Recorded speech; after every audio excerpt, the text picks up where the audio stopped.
everyone, my name is Diksha Bagal and today I am going to cover this topic regulation of gene expression and operon concept which is from your chapter molecular basis of inheritance. ये आपका part 1 है जिसमें हम सारे theory के बारे में discuss करेंगे and I will come up with a part 2 जिसमें हम recent previous year questions and some other questions almost 2010 से लेकर 2019 तक जितने क्वेश्चन लैक ऑपरॉन पे आए हैं we will discuss that and इस कॉन्सेप्ट की मैं आपको वेटेज बता दूं कि आप सिर्फ ये 15 मिनट का कॉन्सेप्ट पढ़ लोगे तो you can make sure 4 number और समटाइम्स +8 2018 में 8 नंबर का क्वेश्चन आया था एंड 2019 में आपका 4 नंबर का क्वेश्चन आया हुआ है तो you can reserve these number by just studying this 15 minutes lecture. So let's get started. इस लेक्चर में हम सबसे पहले पढ़ेंगे जीन के बारे में, फिर हम देखेंगे कि जीन के कितने टाइप्स होते हैं, देन विल गो ऑन कि जीन एक्सप्रेशन का रेगुलेशन कैसे प्रोकैरियोट में दिया गया था, ओपरॉन कॉन्सेप्ट से हम ये पढ़ेंगे, फिर लैक ओपरॉन के बारे में and then finally this small topic that how gene regulation occurs in eukaryotes. We will study this. So this is your all about part 1 कि इसमें क्या होने वाला है and you know part 2 I'll come up with some previous year questions to you boost this concept. So first of all, what is a gene? I'm starting from the beginning कि we know human body is made up of small cells और cells के अंदर क्या पाया जाता है? Nucleus. And we know what is in nucleus? Nucleus के अंदर genetic material पाया जाता है, that is your DNA. And during cell cycle it get condensed और कंडेंस होके वो क्रोमोसोम्स बनाता है. अब देखना क्रोमोसोम ये कंडेंस स्ट्रक्चर है, इसमें क्या होगा जैसे इसका कुछ पार्ट डीएनए का, फॉर एग्जांपल ये पार्ट आपकी हाइट के लिए रिस्पॉन्सिबल है, देन we'll say कि this is the gene for height. For example अगर ये पार्ट आपका आई कलर के लिए रिस्पॉन्सिबल है तो we'll say कि ये आई कलर का जीन है. तो ये जीन पेरेंट्स से ऑफस्प्रिंग में आते हैं. सो these are the unit of hereditary that are responsible to carry traits and characteristics from parent to their children. And then we move on to the types of genes. अब gene के दो type होते हैं, one is constitutive and next is non constitutive. अब biology समझने का easy तरीका है जब आप वर्ड्स को तोड़ तोड़ के देखो कि उसका क्या मतलब बन रहा है. कॉन्स्टिट्यूटिव नाम से आपको पता चल रहा है कि ये किस वर्ड से बना है, कांस्टेंट. कांस्टेंट मतलब जो हमेशा है, तो वो जीन जो कि हमेशा सेल में प्रेजेंट रहेंगे, जो कि हमेशा फंक्शनल रहेंगे, उनको हम कहेंगे कॉन्स्टिट्यूटिव जीन. और इनको हम हाउस कीपिंग जीन भी बोलते हैं. अब हाउस कीपिंग जीन क्या कि हाउस में हमें बहुत चीजें हमेशा चाहिए होती हैं तो हमेशा फंक्शनल रहेंगी, तो these are housekeeping gene. And next इसका ऑपोजिट होगा नॉन कॉन्स्टिट्यूटिव, जो कि तभी फंक्शनल होंगी जब हमें उनकी जरूरत होगी, लाइक लग्जरी जीन. लग्जरियस चीजें हमें किसी किसी ओकेजन पे चाहिए होती है, हम तभी उनका यूज करते हैं. तो वैसे ही नॉन कॉन्स्टिट्यूटिव जीन भी तभी फंक्शनल रहेंगे जब उनकी जरूरत है. नेक्स्ट हम देखें रेगुलेशन ऑफ जीन एक्सप्रेशन. इस चीज को समझने के लिए आपको रेगुलेशन वर्ड का पता होना चाहिए क्या होता है. रेगुलेशन मतलब चेंज होना, ऑन या ऑफ करना किसी चीज को. तो फॉर एग्जांपल आपके घर पे एक सिलेंडर होता है, सिलेंडर के साथ आपका क्या अटैच होता है, गैस या स्टोव. तो इसको सिलेंडर के साथ एक कंट्रोलिंग चीज होती है जो रेगुलेट करती है गैस को, उसको हम क्या बोलते हैं, रेगुलेटर. रेगुलेटर आपके स्टोव को ऑन या ऑफ करता है. तो वैसे ही जीन के एक्सप्रेशन को कैसे ऑन या ऑफ किया जाता है वो हम पढ़ेंगे यहाँ पे. और इसके लिए हमें एक सेंट्रल डॉगमा की नॉलेज होना जरूरी है. आपने इस चैप्टर में पढ़ा होगा सेंट्रल डॉगमा के बारे में. I will quickly revise that कि डीएनए से डीएनए बनने के प्रोसेस को हम कहते हैं रेप्लिकेशन, जो कि डीएनए पॉलीमरेज एंजाइम की हेल्प से होता है. और डीएनए से आरएनए बनने के प्रोसेस को हम बोलते हैं आरएनए पॉलीमरेज, जो कि ट्रांसक्रिप्शन प्रोसेस की हेल्प से होता है. और आरएनए से प्रोटीन बनने के प्रोसेस को हम बोलते हैं ट्रांसलेशन, जो कि राइबोसोम की हेल्प से होता है. So this is the central dogma which was given by Francis Crick. So prokaryotes में gene regulation दिया था through operon concept, and it was given by Francois Jacob and Jacques Monod in bacteria E. coli. This is very important. Jacob and Monod ने जब वो bacteria E coli पे काम कर रहे थे तो उन्होंने ओपरॉन कॉन्सेप्ट दिया था. अब ऑपरॉन है क्या, हम बोलते हैं ऑपरॉन दिया था, अब है क्या ये basically? This is just part of genetic material of DNA in prokaryotes. ये प्रोकैरियोट्स के जेनेटिक मटेरियल मतलब डीएनए का बस एक पार्ट है। जैसे ये जेनेटिक मटेरियल होगा आपका प्रोकैरियोट का, तो उसका कुछ पार्ट जिसमें बहुत सारे जीन्स होंगे वो मिलकर किसी एक मेटाबॉलिज्म को रेगुलेट कर रहे होंगे, तो हम उसको कह देंगे कि ये ओपरॉन है। एंड अनदर इम्पॉर्टेंट थिंग कि ये सिर्फ प्रोकैरियोट्स में पाया जाता है। हमें एक क्वेश्चन आता है कि ये यूकैरियोट्स में पाया जाता है, प्रोकैरियोट्स में पाया जाता है या दोनों में, तो विल ऑलवेज से प्रोकैरियोट में. So the genes that coordinate together and make operon are regulator gene, promoter gene, operator gene and structural gene. ये सारे operon का पार्ट है. इसको याद करने की एक छोटी सी ट्रिक है, I'll tell you. OPS. This is OPS. OPS को कंट्रोल करेगा R. So O से ऑपरेटर, P से प्रमोटर, S से structural gene and R regulator gene जो इन सबको कंट्रोल करेगा. अब OP स्पेलिंग में ओपरॉन की स्पेलिंग में OP आता है, उसके आगे आपने S लगा दिया, बन गया UPS और उसको कंट्रोल करने वाली यूनिट R. सो आपको आई गेस जीन के नाम याद हो गए होंगे. और हमें आगे बढ़ने से पहले दो टर्म का मतलब पता होना चाहिए कि जो ओपरॉन है आपका वो इंड्यूसिबल भी होता है और वो रिप्रेसिबल भी होता है.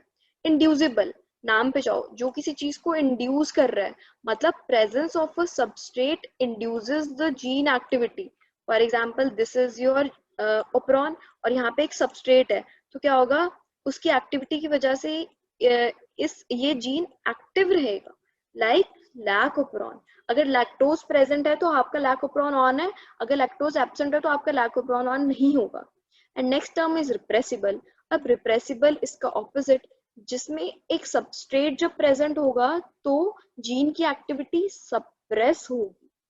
लाइक ये आपका जेनेटिक मटेरियल है और आपका सबस्ट्रेट प्रेजेंट है, तो जब सबस्ट्रेट प्रेजेंट है तो जीन की एक्टिविटी नहीं होगी.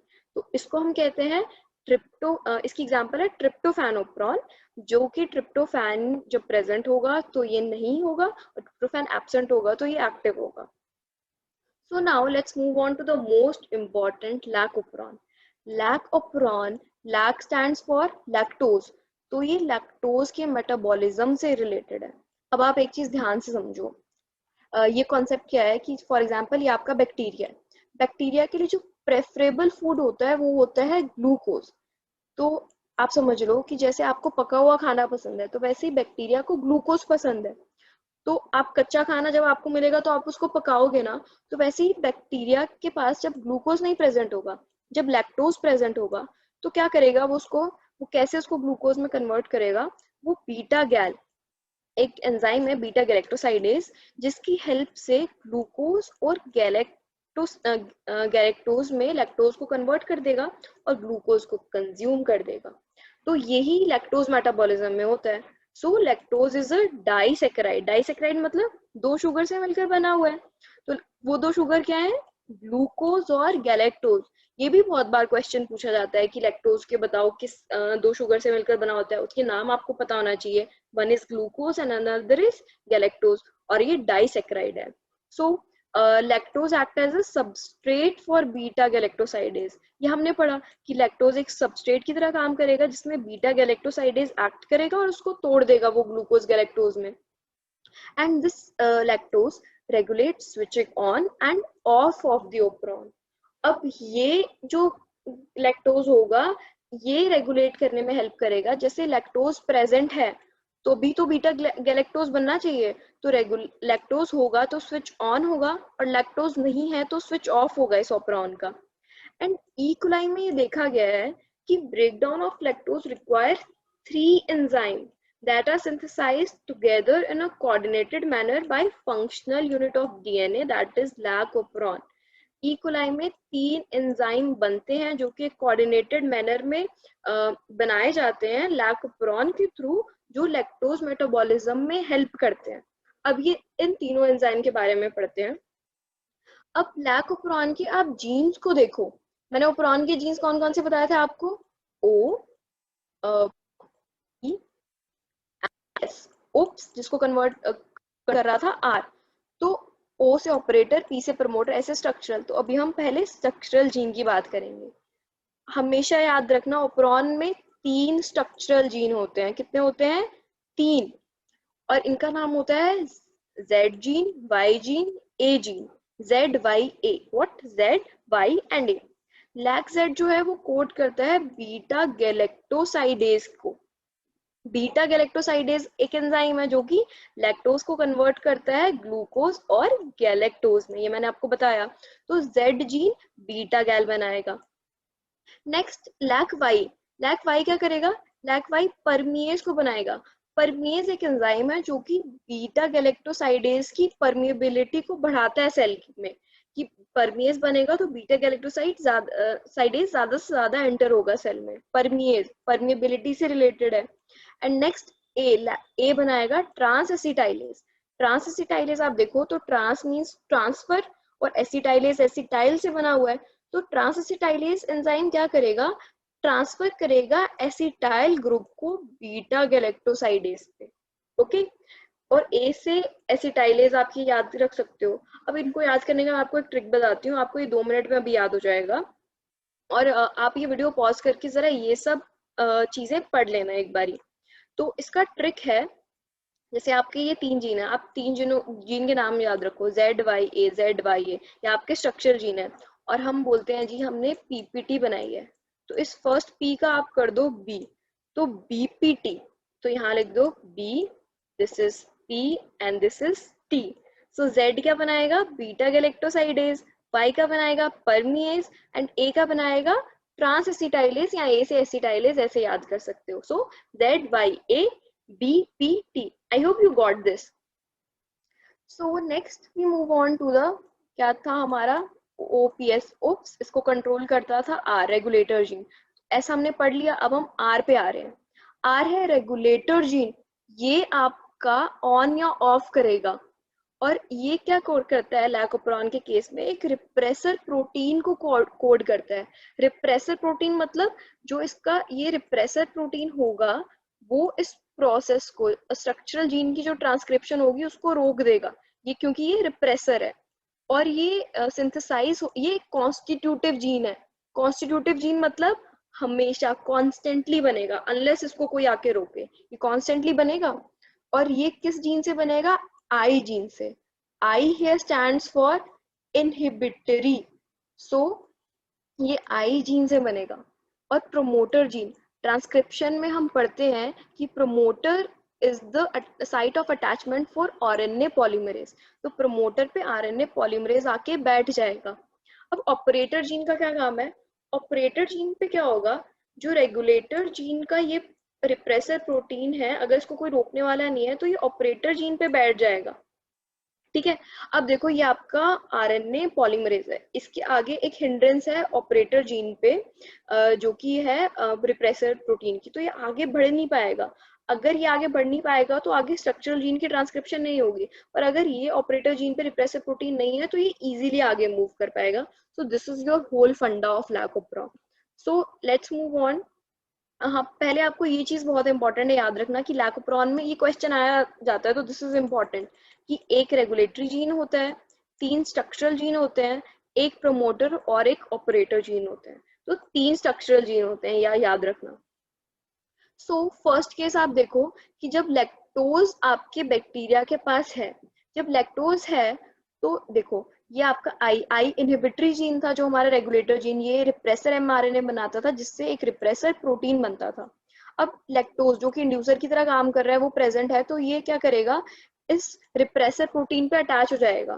तो ये अटैच हो गया तो ये ऑपरेटर पे अटैच नहीं हो पाएगा। नहीं हो पाया तो आपके आरएनए पॉलीमरेज को यहाँ से फ्री पाथ मिला कि वो ट्रांसक्रिप्शन करा पाए, तो वो इससे लैक एमआरएनए बना देगा। और ये तीनों बीपीटी, बीटा गैलेक्टोसाइडेज, परमियज और ट्रांसएसिटाइलेज आपके तीनों एंजाइम बन जाएंगे। और बीटा गैलेक्टोसाइडेज क्या करेगा? लैक्टोज को ग्लूकोज और गैलेक्टोज में कन्वर्ट कर देगा। सो इन शॉर्ट, अगर आपका इंड्यूसर जो कि लैक्टोज है वो रिप्रेसर के साथ अटैच हो जाता है जाके, तो आपका ये प्रोसेस स्विच ऑन होगा, आपकी ये ट्रांसक्रिप्शन होगी। एंड सेकेंड केस हम देखें स्विचिंग ऑफ का केस जो है कि जब लैक्टोज एब्सेंट है, जब लैक्टोज प्रेजेंट नहीं है तो क्या होगा? अब लैक्टोज प्रेजेंट नहीं है तो ये प्रेशर फ्री है, ये तो भाई ऑपरेटर पे जाके अटैच कर देगा। तो ये ऑपरेटर पे अटैच हुआ तो बेचारा जो आरएनए पॉलीमरेज है उसके पास तो रास्ता ही नहीं रहा कि वो आगे मूव हो पाए, तो यहाँ पे कोई भी ट्रांसक्रिप्शन नहीं होगी। सो रिप्रेसर प्रोटीन आपका जब ऑपरेटर जीन के साथ अटैच होगा तो this whole process will be switch off, कोई बीटा गैलेक्टोसाइडेज नहीं बनेगा। सिंपल है, बीटा गैलेक्टोसाइडेज क्यों बनेगा, बीटा जरूरत ही नहीं है क्योंकि लैक्टोज ही नहीं है बीटा गैलेक्टोसाइडेज जिस पे काम करता है, तो ये पूरा स्विच ऑफ हो जाएगा। और एक और बहुत इंपॉर्टेंट चीज है कि जब if bacteria is provided in the growth medium with lactose, then lactose is transported into the cell through the action of permease. इस तरह आएगा if bacteria is provided with lactose. I hope you got this. यहाँ पे अगर for example ये आपकी petri plate है जहाँ पे हम छोटे छोटे बैक्टीरिया ग्रो कर रहे हैं, और अगर हम उसको लैक्टोज देते हैं तो लैक्टोज बैक्टीरिया की सेल के अंदर जाने के लिए उसको पहले परमिएज की जरूरत है। अब आप तो ये क्वेश्चन पूछोगे कि जब पहले तो लैक्टोज आ रहा है फिर परमिएज बन रहा है तो कैसे परमिएज की पहले बन जाएगा जो उसको अंदर ले आएगा, तो इसका आंसर है बेसिक ट्रांसक्रिप्शन।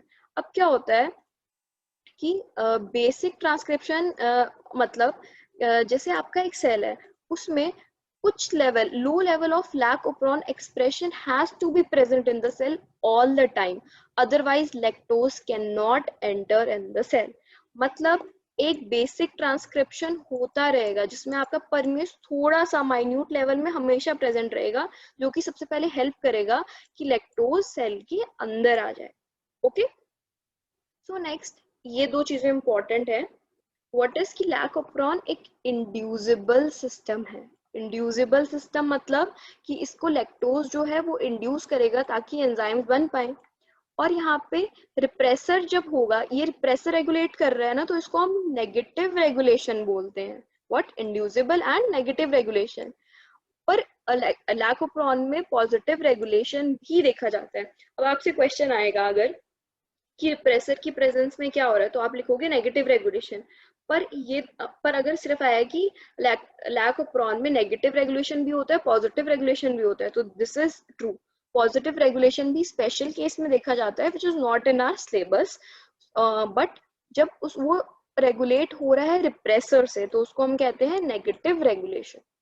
और इनको याद करने का फंडा है lac in I stands for inducible and N stands for negative regulation. So I hope you got this. So next a small thing कि how gene regulation occurs in eukaryote. Eukaryote में gene battery model दिया था जो कि बहुत famous model है gene regulation का, Britain और डेविडसन ने। तो आप ये नाम याद रखना, ब्रिटन और डेविडसन। ये इतना इम्पोर्टेंट नहीं है जितना जेकब और मोनॉड नाम इम्पोर्टेंट है। तो यूकैरियोट में जो है रेगुलेशन है वो किसी भी लेवल पे हो सकते हैं। अब लेवल कौन सा हो सकता है, जब डीएनए से एमआरएनए बन रहा है तो इसको हम ट्रांसक्रिप्शन बोलते हैं, तो तब भी जीन रेगुलेट हो सकता है on transcription level. And on processing level जब इस एमआरएनए की स्प्लाइसिंग होती है। स्प्लाइसिंग क्या प्रोसेस है, जैसे ये इंट्रॉन है और ये एक्सॉन है। इंट्रॉन आपका होता है जो कि फंक्शनल नॉन फंक्शनल पार्ट होता है और एक्सॉन इज द फंक्शनल। तो जब हम इंट्रॉन हटा के एमआरएनए से एक्सॉन्स को ज्वाइन करते हैं तो हम इसको बोलते हैं splicing. Next we move on to the कि और कहाँ हो सकती है जीन रेगुलेशन। वो हो सकता है जब हमारा एमआरएनए को हम ट्रांसपोर्ट करके लेके जा रहे हैं साइटोप्लाज्म में, तब भी जीन रेगुलेट हो सकता है। एंड नेक्स्ट ट्रांसलेशनल लेवल पे जब इस एमआरएनए से एक प्रोटीन बन रहा है तब भी जीन रेगुलेट हो सकता है। So I hope you got this. मैं आपको फटाफट से रिवाइज करवा देती हूँ। हमने जीन्स के बारे में पढ़ा था, दो टाइप के, कॉन्स्टिट्यूटिव एंड नॉन कॉन्स्टिट्यूटिव। फिर हमने क्या पढ़ा था कि कैसे ओपरॉन कॉन्सेप्ट के बारे में, जिसमें ओपरॉन के जीन्स मैंने आपको बताया था उप्स, और जो कंट्रोल करता था आर रेगुलेटर। फिर हमने पढ़ा लैक ओपरॉन के बारे में। लैक ओपरॉन में स्ट्रक्चरल जीन के बारे में, जिसमें तीन स्ट्रक्चरल जीन होते हैं ZYA, उसको वो बनाते हैं BPT, beta galactosidase, permease and transacetylase. फिर हमने पढ़ा कि प्रोमोटर पे आरएनए पॉलीमरेज जाके अटैच होता है, और ऑपरेटर पे क्या होता है, जो रेगुलेटरी जीन जो कि रिप्रेसर प्रोटीन बनाता है वो जाके ऑपरेटर पे अटैच होता है। और हमने सेंट्रल डॉगमा के बारे में पढ़ा, जीन रेगुलेशन कैसे यूकैरियोट में होता है ये पढ़ा. So I hope you got this. So keep learning. And इसके बाद आप पार्ट 2 जरूर देखना, उसमें हम बेसिक इसका एप्लीकेशन के बारे में पढ़ेंगे. और ये आप बहुत डिटेल में पढ़िए. आपको जो समझ नहीं आ रहा है, you can ask in the comment box. So thank you. Keep learning.